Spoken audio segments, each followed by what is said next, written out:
When people were losing jobs every place else, he was bringing in jobs. When education was faltering every place else, he was doing all he could and bringing people together the way he could to make those scores rise.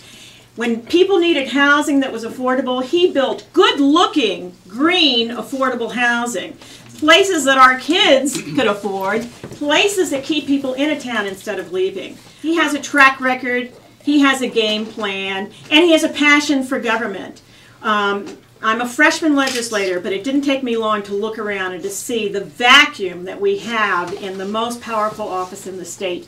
The governor can do so much for good. We need a governor who's going to be in your face. He's going to get the decision makers in the room. He's going to have an idea of what the end game is, and he's going to make it happen. And that's Dan Malloy.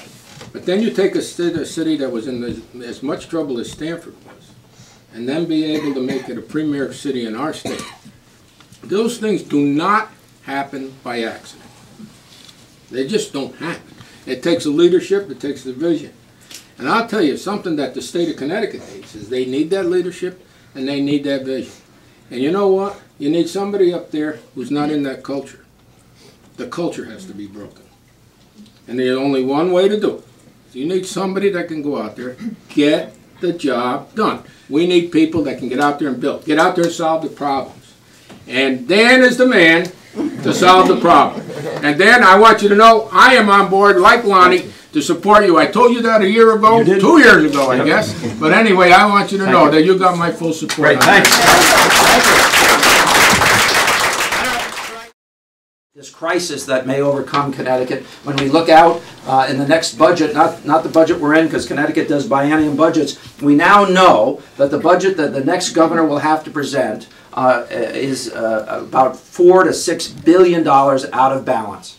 $4 to $6 billion out of balance. Some of that's how this governor has decided to use the stimulus money. Some of it's expiring costs, but a lot of it's just built-in costs for employees and health care and medical costs for our citizens.